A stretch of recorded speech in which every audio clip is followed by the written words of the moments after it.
ko han ho te kan lal pai suwa Krista hngin chibai ka bu ka che u pathian chibai ibu kang u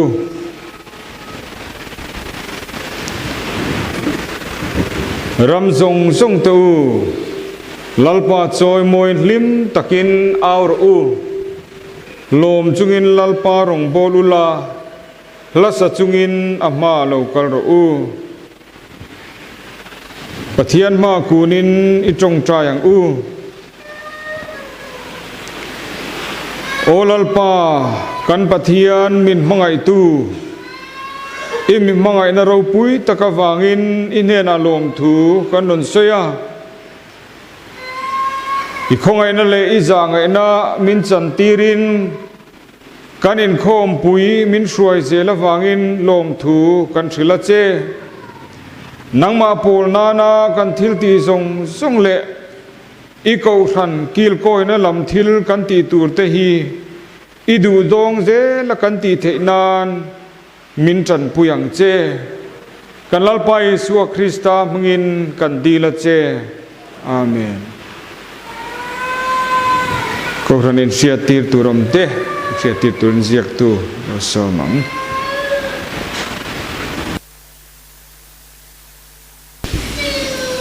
pathian soi na in khom pui kan mang chho zela tokin chomha in khom chu biagin chung le pon te mi tam takan han kal khom te heng te hi kan in khom pui kan hlut na le zom na ni a hun tlem te kan la ne chon hulam le zan lama te ko han ho te tran han la thar zeli la lim taka pathian tharawa lok na ne na in khom pui kan chiak thei nan in buat sai zeli la tha ange voin chomha in khom hi in khom poimo tak ani openem he in khom a hian fui na le trong trai sakna upa la ro chunga wareng te chim veng bial anianga zai pol zai tur wareng te bial wareng te ma o bi ko thlir mar veng bial le phainom bial te aniang tin voin chomha in khom a hian kan pon tong khan upa kum som ngat ling ordination lan tur kan neya kan lan tur hi upa f thang khuma wareng ta mar veng ko than upa ani voin chomha in khoma hian upa nem nge tur presbyterian pathian in mi pakwa min pele a kan nem nge tur te hi silal ngeng lova lal chuan sanga lal lom kima ngen te lal rem kima ngur te kelal ma chuana lal ro lua vi lal ngak moya bikina lal thakema ten ni ten nem nge tharte chibai buk tu tur hian kan moderator nungzoi turin presbytery tanga moderator lo ni to te reverend zonun sanga upa pc lal din puya upa bi van ramoya reverend h laltlan thanga synod statistician reverend lal floi tluanga pachuau reverend lal hun sanga tlaw reverend jesi zo sang liana reverend solomon lalmon puya khiang te upa ke pa kung ate ani don ani voin chon huin khom hi dar khatle achan ve kan trananga sun na le lalpa zan ria sacrament in khom ani anga voin chon huin khom a hian upa sun tur pakhat kan neya september ni som paruk aboral upalal rema phaisen ko than upa sun na hun kan manganga he sun na hun a hian kan sun tur a chung te troyom tu te tan thun na pik kan lo siam sak don ani ti kha kan hanin hriat tir non le ni sela a thome voin chon hu a hian wareng te chim veng bial le bi ko thlir mar veng bial te an zai don ani chonin khom bana hian mol in khom kan ne anga biak in bathara hian shroi tu moderator tu soi tu kan synod puipa presbytery min man pui tura local synod statistician reverend h laltlan thanga ani ang zan lama pathian biak in khom daruk le chan ve kan ne anga valedictory sermon moderator kalso ka tangin kan ngai thadon ani thleng tu lamin puan tur min pe a kan puang le ange voina palai lo kalte zanlam chonnulam le zanlam in khom poi chim tura lo kalte palai te po ani ange zanlam te chonnulam te hun mang turin thleng tu lamin min soma ri thlenna turte nei lo kanom chuan reception a in report tu ani tin pathian biakin khom kan tran nuwa thleng tu lamin photo booth lama thla lak lo ni se ti in ngen na non siama an siam chan hi in khom tran nuwa chuan kan lang thadu to lova chu wangin lan thadu tan in khom nei chung chuan lak lo turani an ti deuh ani ome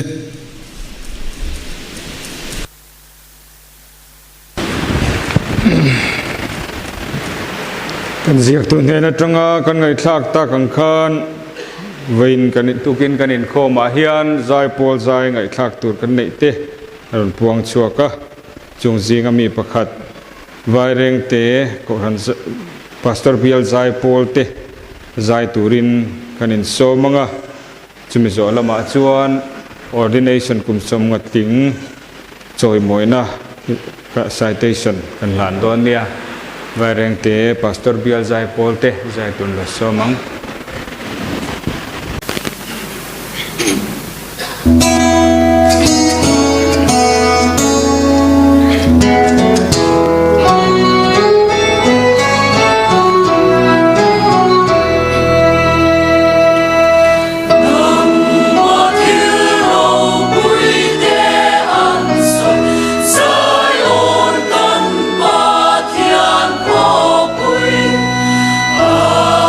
Okay.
ordination kum som ngatling choi moina citation thuzia kanin lando nanga thuzia hi kan chiaranga mindon sakturin upa f thangkhu mate tanga dong thei turin mindon sakdon nia Mizoram Presbyterian Koran Presbyterian Church of India Martlang Presbytery choi moina upa f thangkhu ma pathian suaina le amal som na donga Koran upa rongbo na ithokum som nga lai alo ni ta hi Martlang Presbytery chuan angai hluin a choi moi che ni ti lan tirnan e thuziak hi alana che lalpan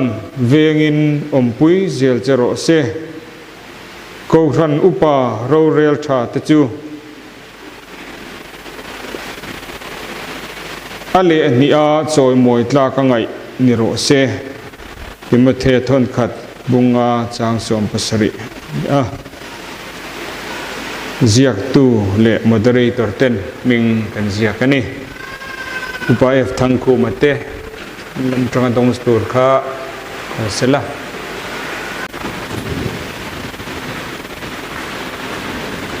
nalpan chaka se pathian thu ngai thale ila chanchin tra mathaya ziak bunga chang khatatanga chang thumatanga chang som pani zawin ril ruwa re thei te chu an enga thole van ram anta anisia lungai te chu an enga thole thlamuanin an la om don sia thunhuai rol te chu an enga thole leihi an la ro chung don sia filna ril trama tui hal te chu an enga thole an latlai don sia mi khongai thei tak te chu an enga thole khongai an la lo don sia thinlunga thiang lim te chu an enga thole pathian an lam hu don sia rem na siam tu te chu an enga thole pathian fa voin an la om don sia filna wanga ti du da tuar nu te chu an enga thole van ram anta anisia min keima wanga an hau chewa an ti du da chewa do ta sual tin renga an he khuna cheu in eng ala tholang lom ulangin nasatakin limro u wana in lom man om nem si a chutiang bokin in ma zol nei om te po an ti du da thin kha pathianin athu kan siarte kan zatan malmin som sakro se amen tuna chuan kan zain kan dinganga thu chiar rual kan chiar rualanga chanchin tha marka ziak bung som pani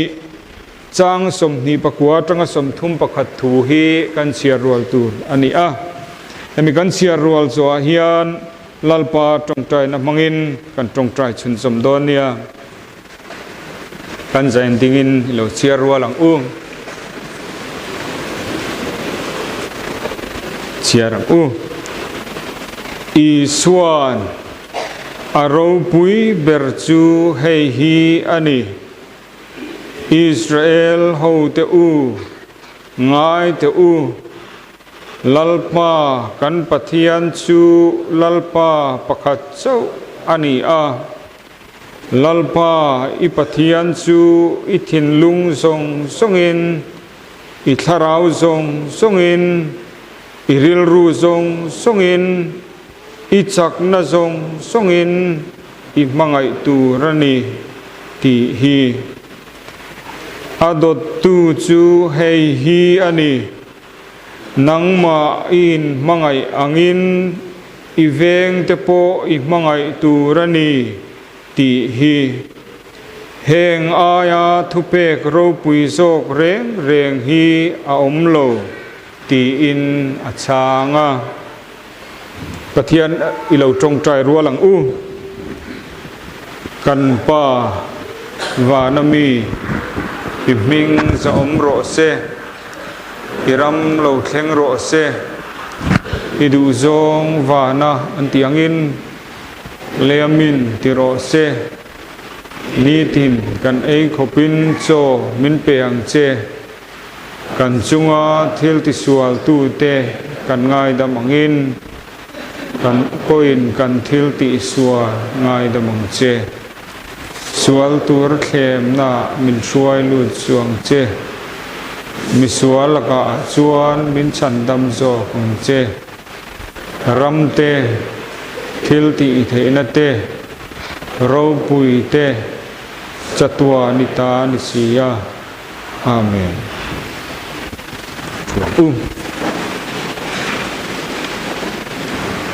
นาจวนกันเสียกตูกันโซมังทุรินเสียร์จวนนะในทุรินและโซมังทุรินปวนสวะแต่สู้ปะเทียนทุสิลเฟียนนัชโตกางายกอชนาเลปะเทียนทุสิรนมุนาเตทุรินินหานาตานสิรติรตลางเนียปมตลัดจุงินอันวยทุรินปวนสวะทูเตหิปาสตอร์เต probationary pastor te upale ko thandan zo kem tenan von het la ta na pomani thurin pakhat na thutlung luila thutlung tharbu te hi pathian thu ania heng chau hi rin na le thilti te na diglo theilo ani thurin pani na pathian pakhat chau ama chau subiak turani ama chu tharau mania muntina tharau dang song le thil dang reng la ka rang si ania ami zia te finna te thil ti theina te thiang limna te dikna te thatna te takna te le mangai na te top chin nei lo chatuan mi danglam ngai lawani thurin pathum na pathiana chuan minung pathum pa le fa pa le tharau thiang liman oma an pathum hian pathian pakhat annia ni na thumun thilti theina le ro puina intluk anni thurin palina lele van chunga thilom zong siam tu pathian chon mi hring hi hriat na felna le thiang lim na ma an puin mi pa le me chia asiama mi zong hi bul thumun chung ko kata una wanga in thrui khom vek kan ni thurin pangana mi hring te chuan an ma ni du thu ngein pathian dan an bo chia thiam lo na le chian na chuan an ma ni in barlu ta chu thiam lo na le chian na le sual shrem na ta chu an ma ni chan chuak tur le chatuan nun na pe turin mangai na tom nei lo pathian chuan a chatuan fa panei chun la li suwa krista chu khovela ron tira ama zara chau mi hring te hi chandamin anom theya chu chatuan fa pa chu mi hring taka alo changa minung pakhat mi zapani nei pathian takle mi hring tak ani kum khwata ni tharau thiang lim thilti theinai nula thiang lim marin paya a hringa ma se sual anei lo mi hring te tan pathian dan chu azom fam kima pathian in digna phur hlen chuak tur le mi hring te pathian rem tir turin in thoina takle fam kima ta nei hlana cross sa thia phumina oma ni thum nia mi thizinga ta thole a pathian ding lama han chowa chuta tang chuan ami te ta na dil sak renga chuta tang chuan ami te mi thi ta kai tho tur le khovel rorel turin alo kal le ang thurin parukna tharau thiang lim nun na petu pa le fa pa ta lo suak chuan mi hring chu sandam na chang tua siama an sual zelan chung pik zia te hriat chian tira krista hriat na kongan ril ruwa ti vara an du thlan na te chok thowin isua krista sun la le chandam thua pom turin angena pom thei turin a puya an mani a felna ra chitin reng thok chuak thin thurin pasari na pathian in krista chuan mi zong hena chandam na fam kim so thlonin ron hlana an sual da sim tur le la li suwa krista chuan chandam tua tan ring turte ama entona pathian ang takai ngai tlom le thiang hima nung turte in thu apea krista churinga thu zom tu te chandam ania sual sual ngai dam na te thiam lo chan tir na te pathian fa ni na te tharau thiang lim chen pui na sara thiang lim na te chatuan ro pui na te an changanga ring tu te chuan tun dam chung point chan dam ni in hriat chena lomom takan chang theya tharau thiang lim chuan khongai na hna tho in thu te hla te sacrament te trong rai na te man ruwa mang deuh bik thin ani thurin pariat na Krista din chua sacrament te chu lalpa baptisma le lalpa zan re sacrament hi ani baptisma chu Krista ne na kanin zom na te tharau thiang lim zara pian thar na le ti nun na chin chi ana na nem he na ania lalpa ne na kanin lan na thil ti ani bok baptisma chu a chuan pa le tharau thiang lim menga silfai en tirnan tui man ania an sual te sima Krista chon chandam tu tanan ringti puang tu telen fa te chan tir turani lalpa zan ria chu Krista thi na hriar rengnana chang le wain chan ho hi ni a ring tu ten pathian thi na hlok na an chan chin chia nan le nem he nan ani ama mi te chuan ama le an hlan na an pom zia te an hlok pui zia te arong bol turan in pek zel na te ama an pol na te le midang ne na anin pol na te en tirnan alo kal le ma lo chuan an chang ho thin tur ani sacrament hlok na chu Krista mal som na awanga rin na chang tua tharawin a tho wanga lo omani thurin pakwana ring tu zong zong ti tur chu ko thanin pol ho na tel te Krista sacrament le thil ser dang von that te adan zom te trong trai zel te nalpa ni thiang lim ser te ama beho turein khom te atu ril ngun taka ngai thak te pathian mal som nan donang zela lim taka pek ve thung te an ma ni ho zinga la mi zong zong zinga Krista nung chang ti lan te khovel puma Krista ramzau ti zau tura be te ro pui taka lo kal le hun ha te hiani thurin som na ninunga chuan mi thi te chu kai thoinan omanga mi zong zong Krista ro rel na thut pha ma an langanga he dam chung an thil ti that lawang zelin ro rel sak an niang ring lo tele mi sual te chuan thiam lo changin an sual hrem nan tuarang Krista ringa athu zom tu te ro chualang changin thiam chan tirin an omanga ro puina lom lu in an omang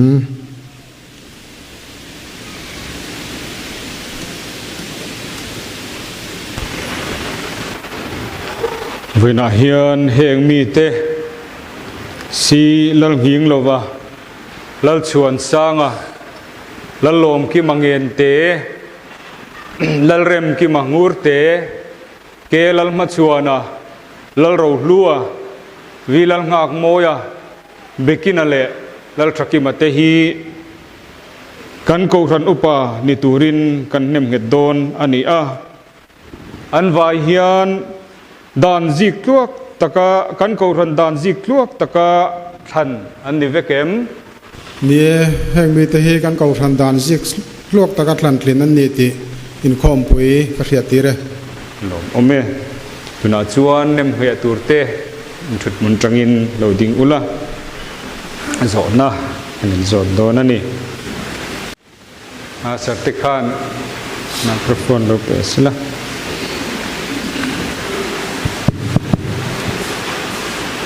lan chong zel mayanga in hing kalamang dan in dot khan a zo na hi voi khat ka chiaranga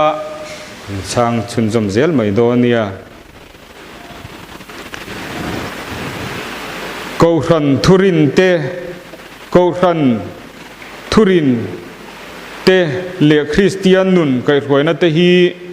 Bible zirtina dik tak nianga in nia ringin ipom tlatem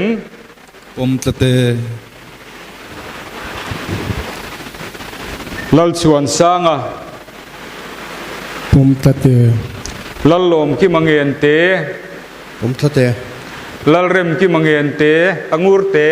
pom tlate ke lal ma chuana om tlate lal ro ruwa om tlate vi lal hak moya pom tlate bekina om tlate lal thakima om tlate kan ko than dan constitution hi ko than in von dan tan ipom tlatem lal thakima Pom tlate. bikina Pom tlate. vi lal ngak moya Pom tlate.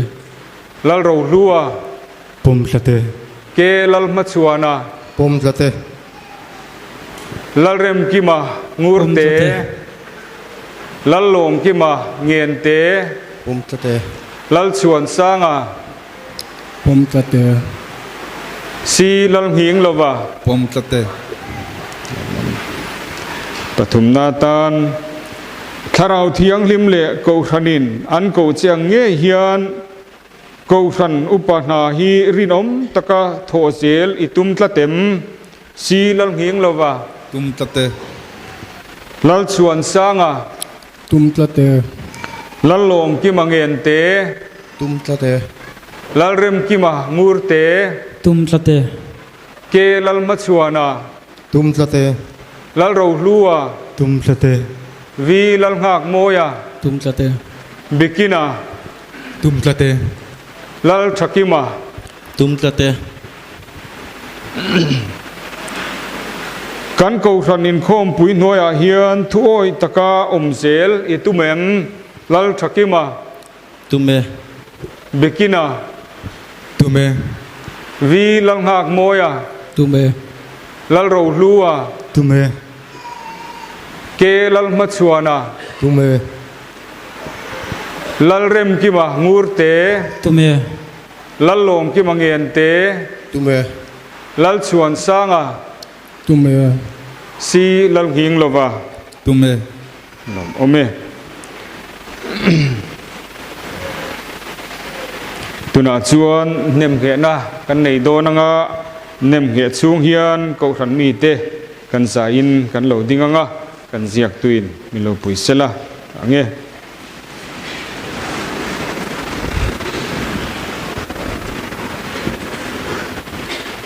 certificate chi lan zel ni da thing thit na tur kha gar thing thit na tur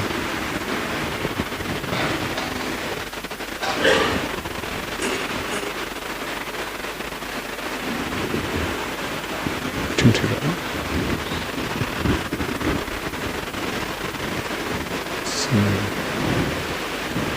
lalpa Yesua Krista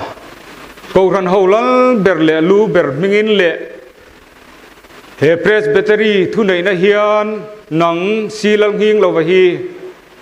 ma thlang presbytery huam chung bil ko thlir marveng ko ran upatan kan nem heta che he na hi lom taka ilen chua theinan mani chanchin soile tur in yang nge in taimak takin thokang che kan lalpa Yesua Krista khongai na chu inhena omro se kan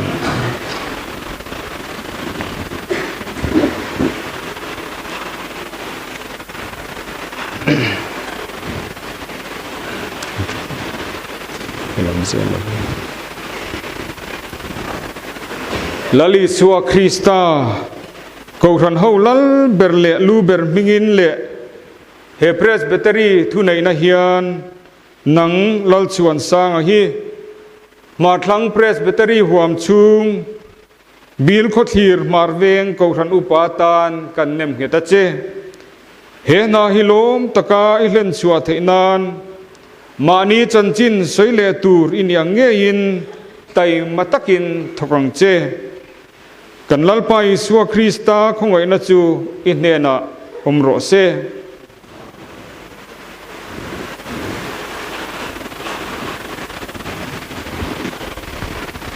lalom ki mangen te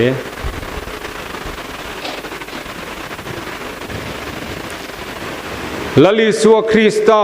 ko ran ho lal berle lu ber mingin le he presbytery thu nei na hian nang lalom ki ma ngen te hi ma thlang presbytery huam chunga kwal moi ko ran upatan kan nem hita che he na hi lom taka ilen chua theinan mani chan chin soi le tur in yang nge in tai matakin thokang che kan lalpa Isua Krista khongai na chu in ne na omro se amen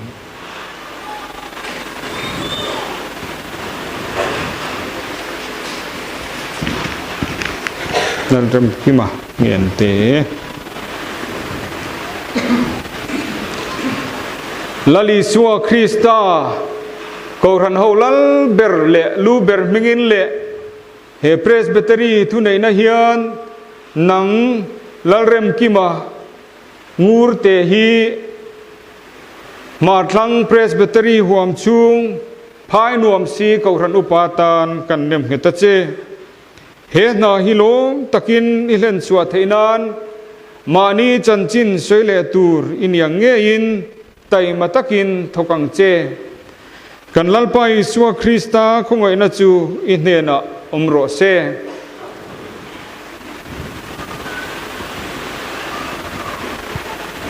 ke lal ma chuana lalpa Isua Krista ko ran ho lal ber le lu ber mingin le he presbytery thu nei na hian nang ke lal ma chuana hi ma thlang presbytery huam chunga bil ko thlir marveng ko ran upatan kan nem heta che he na hi lom taka ilen chua theinan mani chanchin soile tur in yang nge in tai matakin thokang che kan lalpa Isua Krista khongai na in ne na omro se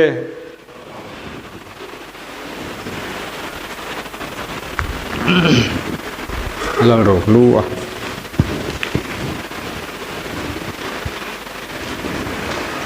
lalpa Isua Krista ko ran ho lal ber le lu ber mingin le he presbytery thu nei na hian nang lal ro lu a hi mar thlang presbytery huam chunga sai ha pui vi ko ran upatan kan nep heta che he na hilom takai len suwa theinan mani chanchin soile tur in yang nge in tai matakin thokang che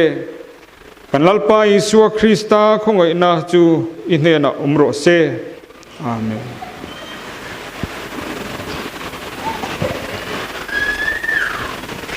vi lal hak moya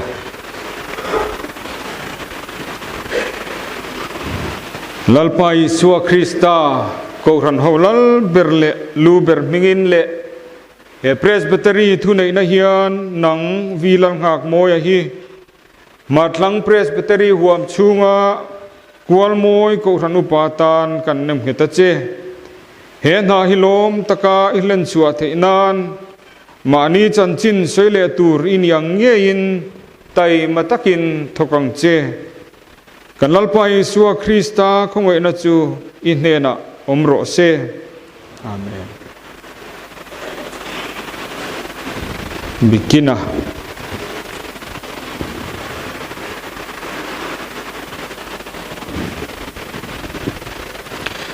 lalpa Isua Krista ko ran ho lal ber le lu ber mingin le he presbytery thu nei na hian nang bikina hi ma thlang presbytery huam chunga phai nuam si ko ran upatan kan nem heta che he na hi lom takai len chua theinan mani chanchin soile tur in yang nge in tai matakin thokang che kan lalpa Isua Krista khongai na chu in ne na omro se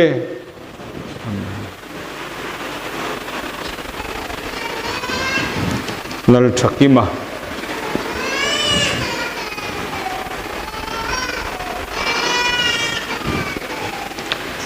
lalpa Isua Krista ko ran ho lal ber le lu ber mingin le he presbytery thu nei na hian nang lal thakima hi ma thlang presbytery huam chung bor chep ko ran upatan kan nem heta che he na hilom takai len chua theinan mani chanchin soile tur in yang nge in tai matakin thokang che kan lalpa Isua Krista khongai na chu in ne na omro se amen là ding tlang se lila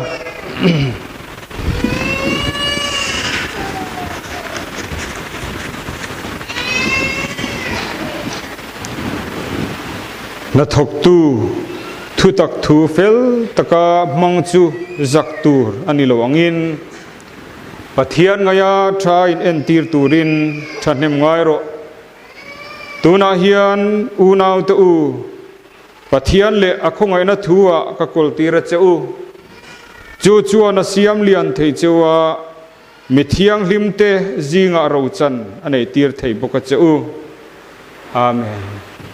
mi pui lo thu ila anh nem hiệp te lên thiền nuôi te kha lo la ding về ula về lo bang nghe chỉ bảy buộc na kan nei do na nga moderator ten mình uzu ui mấy don nia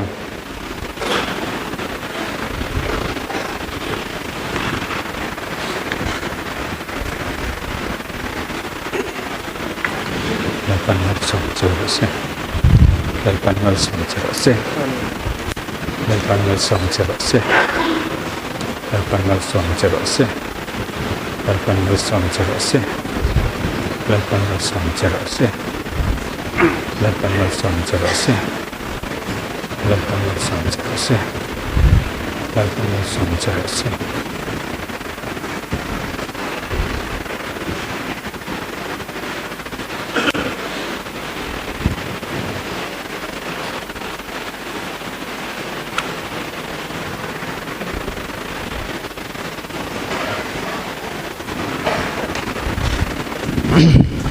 chút ăn tụi chút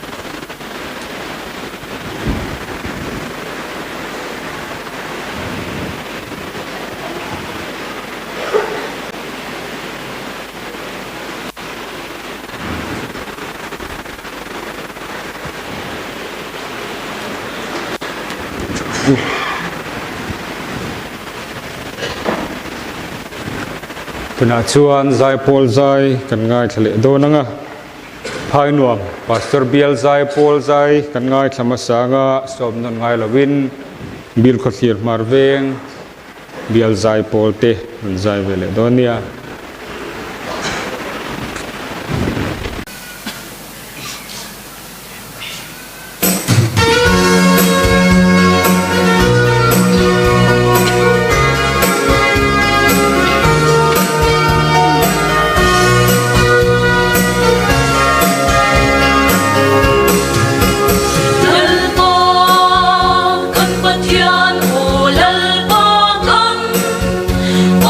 Thiên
thiang in po thiang lim lang in ông bùi trên lang in xuôi dễ phô vang che xuôi dễ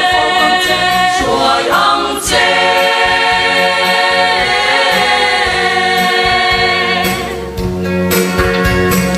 nang in tak sa shi se na le dam na te pe la chak na te fin na te do thei na te chan na te rem sia na te pe ang che an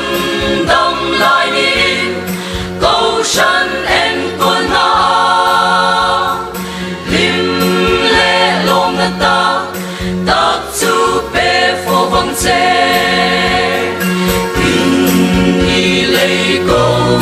sân hậu phan cầu sân phong kim na xoay lưu tin lơ li xóa qua dây xa xoan răng ma lơ li xóa qua dây cha tuan răng ma lơ li xóa qua dây răng ma min xoay âm che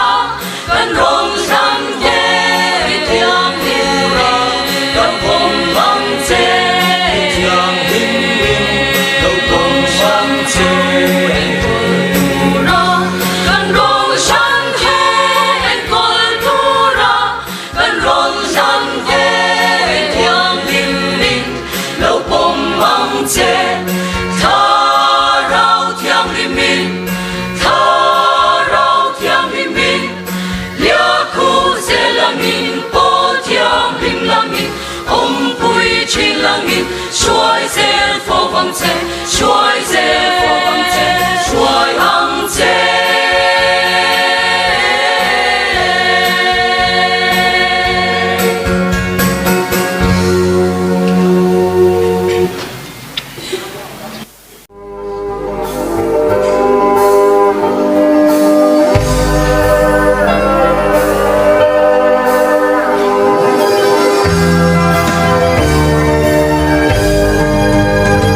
my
Pathian thu thiang lim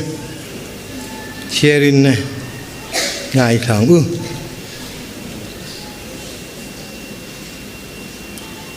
sen sin thọ Johanna Jack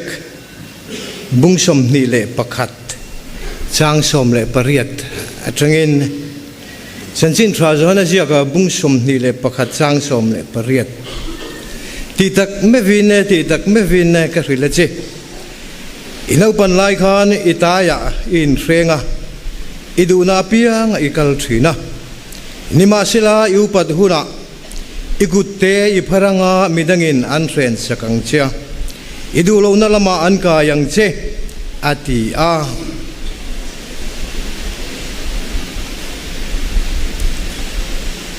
Timothy ne na tilko pola le ka thon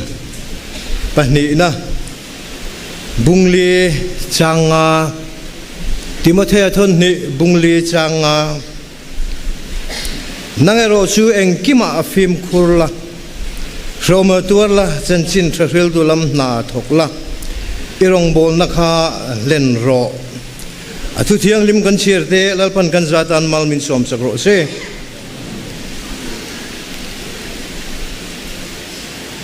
voina hian kan presbytery tu ber in khom puye aur sun lai taka chan vo kan neya nikum nomination lama te kan pha zo lova tang zo si lova kan upa senior te anja om hlein ka ria a he hun hi ka chan tura po kala ruat ngai lova amai ro chu ka ko wa atla a wena hian in khom pui dang zong kan man to a hian hun kan nei thuin kan ria a kan soi treu mấy thế này in khom ban ma jong ka soi zo thâu do na tin he hun mang tu ra ka ril ru ka ngai tu na kain bua sei lai hian kain sit em a se om ma ka ti ya ngai tu na po hi a bing deuh le mup thin ni upa fel tak pathianin voina hian min pe a phui na thu han soi hian nem nge kan ni lai hian kan hre lo ang reng thin khop maya khai nung lama khain ko pui ten oma khang te khan lo chin chia chiang le zual ta ula tha om mange kan ti ani masabara chuan mani in pomro ko ran upa turian mani in pomangai chol ni le emo ni lai ni jan in khom ma te chuan upa than chu tu upa te ni to a tu upa ti thin kha upa tin ko ran thu puana anon puang to nga ke ma lama ke in ngai tua min ordain tir khan upa an han di hian kaluchi patranghen ka keler kheng hian a hik deuh mui hian ka ratri mani in pom hi har em voina hian kan soi du chu pathian le a ko ran ho ten du takin an thang chewa tin in khom puin rong bol na trong kong sang thok turin voina hian kan nem nget bok chewani chimia tan chuan in pom angai toy te in kan suyanga adon le tan chuan in khom pui le committee hi ngai poimo turani mani committee kan ni na te kan ngai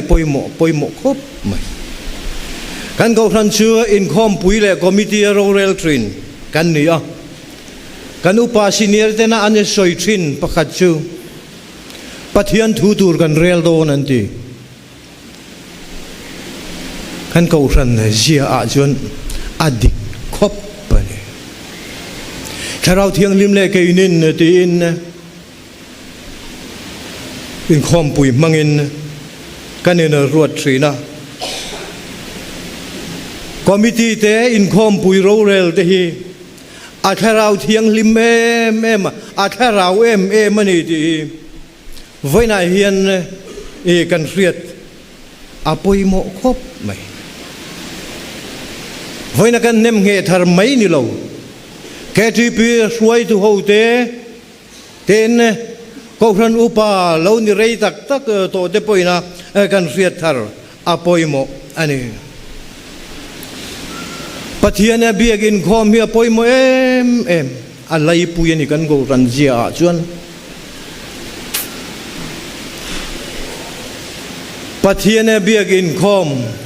chuan lam fara te manga ichul fo chuan ko ran ho tharau nun hi vochia ti hi in pomangai mani kan in pomangai in khom lo chang te engemo i thei lo chang hian so tilaya thurin te son enga tinge kan upa hi ti hi an ril ruan in zot vet chuwang chuan in khom hi ngai poim em tu rani chuan lam ho te manga in khom lo hi ko ran committee te ko ran upa te tan a rem lo ani adot le atan chuan nun tamma nei ro ti senchin trazona ziaga bung som chang som bia lali suan ti hian a soya kei zonga nunan nei na tam taka nei na local kani atia voina hian nun tamma nei turin kan in som ani ko ran rail ball na konga ko ran in rail ball na kong chi sanga nun tamma nei anga ya ngoi tlat hunte trong hunte kan riat apoi mo tin ko ran in khom suai na pia lama khuang khat chawa tuite a khuang ne chawa phur ur lai de hi ko ran upatan a rem lem lo vani apani ni in kan tui em tu rani a chan chu kan choi moi hi pathian ani tlat kan fak hi pathian ani tlat enga zong po in eng anga po in zaila pathian ro pui berna tur hi kan ngai tu fo angai ani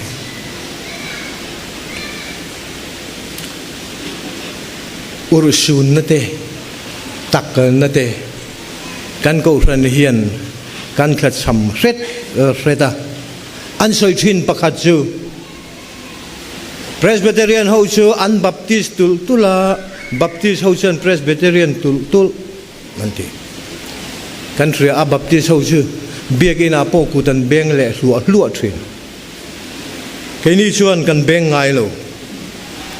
tun lai khovel chang kang le mason kan thralai zai thiam tak te po hi ani aizola antia tu ding chuan antia thi ringot lai achang kang lai hi kan ril ruin a na se ema a mai ro chu ta chuan pathian ro puyem lali su hi choi moi na omem ati kan ngai tu a fo apoimo ber a lai ril ber ani fo apoimo achang ka nga piang hi pathian in ro puina na manglo an thalai ruai tu te ho poina kan riat reng tu le ka soi fo trin chu atun la ya piang te hi pathian in ro puina na mang mi lo vani amata na in pe piang te hi pathian in ro puina na mang trina urusun na kan tlak cham kan kal pet lo apoi mo nupui te han nei loma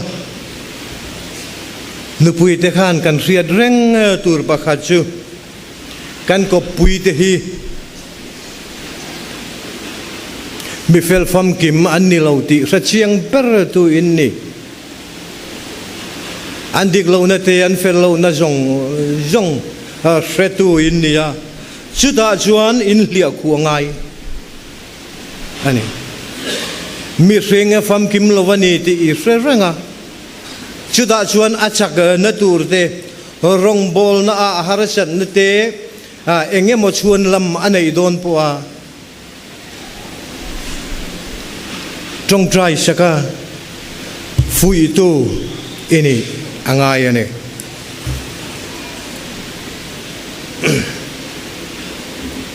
tin mei che hi en ang lova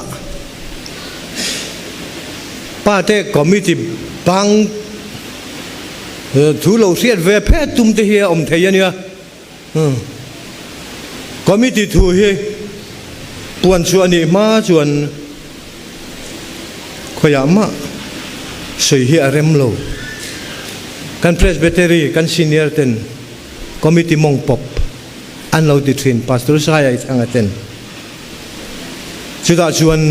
kan invent film khur angai em ten nu lam point khang te kha ven puyan ngai ani ti in riat poimo khop pin kan ria a tina dot le a chuan ram politics si le khovel hi riat phak tu rani amak intimate he ni ram politics si avei om kan ram jim te ayan avei om ani he tu ayan soi cheu tu ro ma soi cheu tu ro ma se kan soi cheu lovanga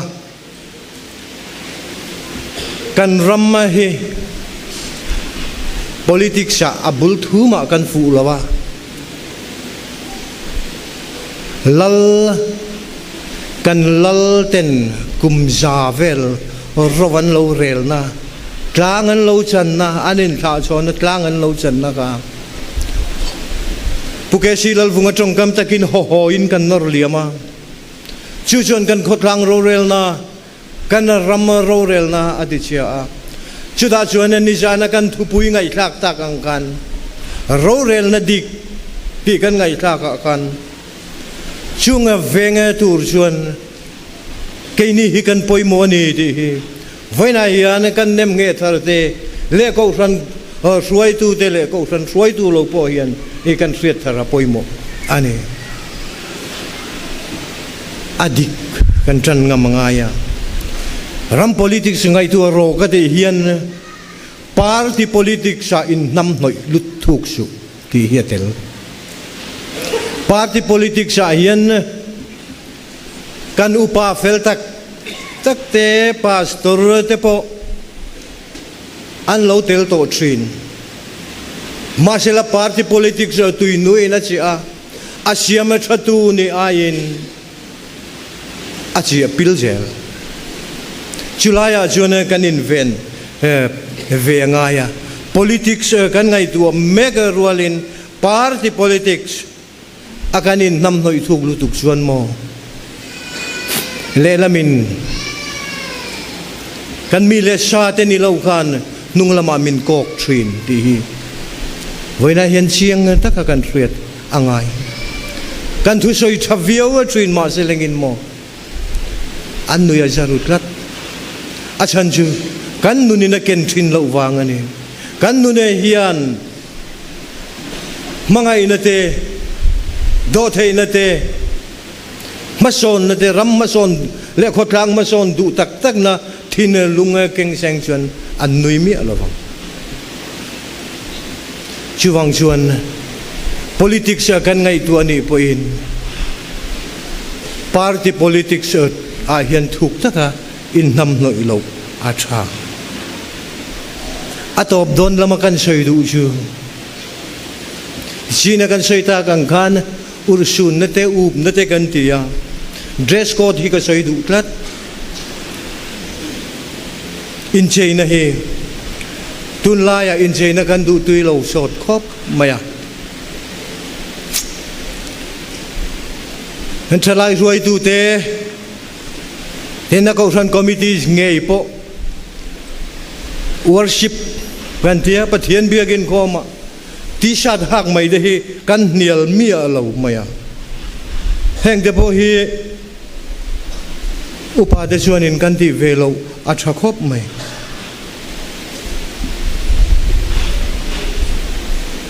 เด่นอินคอมอุรชูนเล่อินคอมอุรชูนโลปอกันอินเจนเฮียนอาเก่งเตลติฮีกันเสียตะปอยโมอันนี้อินคอมอุรชูนอุปธิชูนาเตอาเทยรามจวนกอดหักอาชารำลุมกันนิยาที่กันปัสรวลพอเห็นอันหาเวกเบียกินินคอมาจวนหารามตุรกันินบวชใส่อะไรอารุลังเดวินกันสวยยังไงกันเพรสเบเตอรีอาอุปธิกันเนี่ยเจ้าวะเพรสเบเตอรีดังเตขลากันมุตรีนากันอินคอมเปรากันเพรสเบเตอรีอุปเบรตจิงามินิสิกันอินเจนเฮียแคจูอัลเทย์คลัดไม่เนี่ยชูวังชวนวันนั้นกันเนมเฮทาร์เตเล่อากาศรันคอมมิตี้อุปาจงเตปอเฮียนกันเสียทาร์ตานทิลจูลตักนี่อินกันเสียจึงชูกันสวยเตลอันนี้อัตบเบรกันสวยดูชูกันไบเบิลจางเชียรักกันทิโมเทธนนี่บุงลีจางทิลโกโปลันนังเอโรชูเอ็งกิมาฟิมคุรลาเชื่อมาตัวละฉันชินทริลตุลัมนาทกลาอีรงโบนักเล่นโรอดียาวันนั้นเฮียนปัทยานินอาจารย์จินชาฟิลตูรินมินโกวันนี้ที่กันเสียดเรื่องอะไรก็ฉันนับปุยจุดฉันจินทริลอันนี้กันติดรีนะวันนั้นกันเนมเงทาร์เดปอยนฉันจินทริลกันไงปุยโมอ่างไงเต็น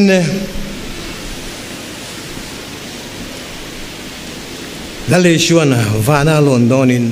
เปเตอร์เนน่ะกันที่เฮียนสวยนั่งอินแห่งใจเฮียนมีมังไงนั่งอินแห่งใจเฮียนมีมังไงอาจอดลุด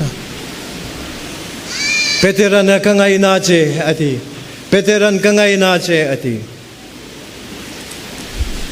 ชุดอะไรชวนเปเตอร์เนน่ะทิลสวยกันไบเบิลจางเชียร์ตากะขันอินาอุปันไลขันอิตายอินเฟรงาอิดูนัลลัมไม่กันละตัวน่าชวนอิโลปุยจิงตาอิโลอุปตามีนันเทรนเสกังเจงาอิดูโลนัลลัมันกายังเจอดีอาวันนั้นเฮียนก็ฉันร้องบอลตูปุยจิงเตกันเนมเงทาร์เตงเงยปออันนี้เทียงชูกันน่าจะเห็นปุยจิงกันนี่ตลอดร้องบอลตูปุยจิงกันนี่อินคอมปุยมังเงินกันตายมินเสงะกันดูเรานั่นละมาใครตูรินมินบวชเสียอาไม่รู้สึกดูเรานั่นละมาใครเทเราดูเรานั่นละมาใครเทเมียเราปัจจัยเนี่ยถูกพออันเนนเราเข่งเวทรินมาเสียชุดที่ละมาคัลทรีคัลไทยสีเรามานีดูนั่นลำเตมานีนวมตีนั่นละมาคัลตัดรองบอลตูกันตำลุตุเขียนกันรำมานุนเละกันขดล้างนุนนี่อติเชียนี่ที่ไฟน่ะเฮกันเสียดอภัยหมดเลยอินกันเลยดูเรานั่นละมาไกไทยรองบอลตู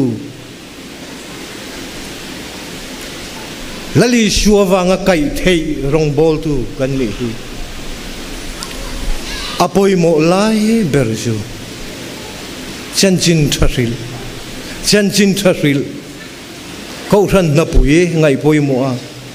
เทเนทิลเปกละมาปอมากันที่ไม่ชินังค่ะ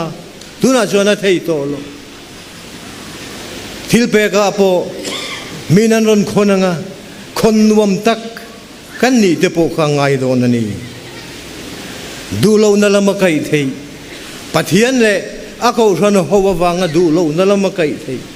ฉันจะจีน่าชริลนาอารมณ์บอลนาเล่นตุระกูเต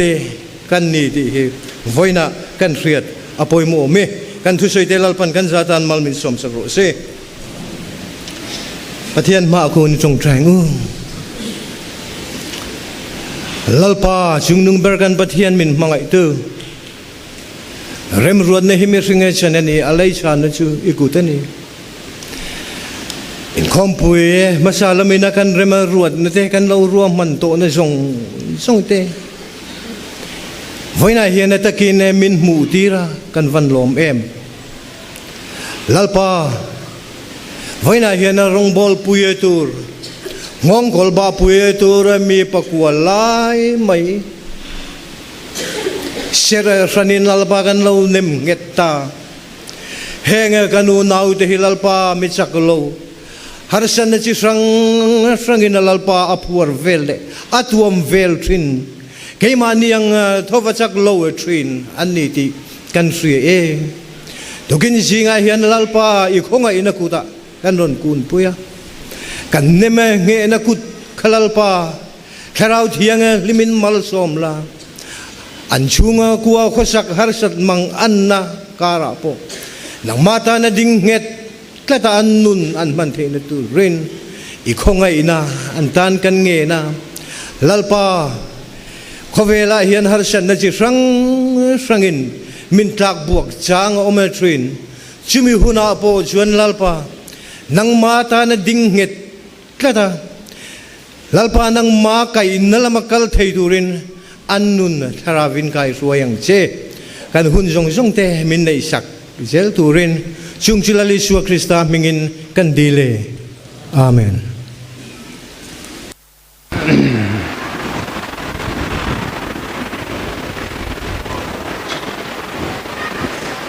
ทุกินาโทลมกันลักคมขาเจงเสียงหิสังทุมเสรียดและสมลีและปลีอันนี้คมจงซาทีมีสังขัดและปนิกันนี่ตุนาจวนกันซาปเทียนกันโปลนานคริสเตียนระบุนัมบาร์จะทุ่มและสมรุกและปฐุมนะกันสังเมลากันสักจวาฮิอันกันมิโซรัมซินอตสติสติเซียนเรนอิสลอลันทั้งอันมาสมได้อินกันอินโคมมันจินโดนเนี่ย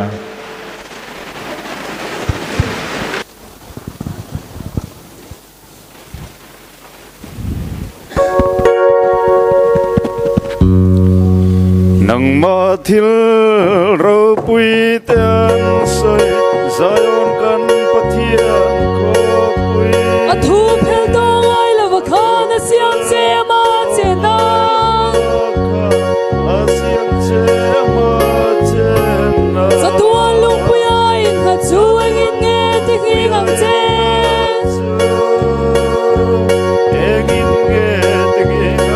ฉันตามนับไงทุกอินเบลมาอีกแล้วละฟัง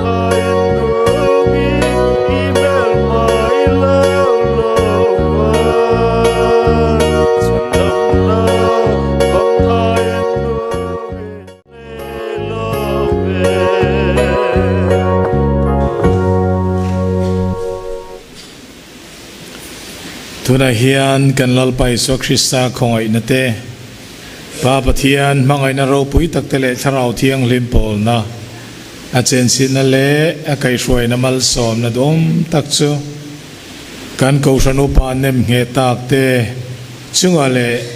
อากูชนหัวเฮียนจตัวนิลมเริงโรเซอาเมน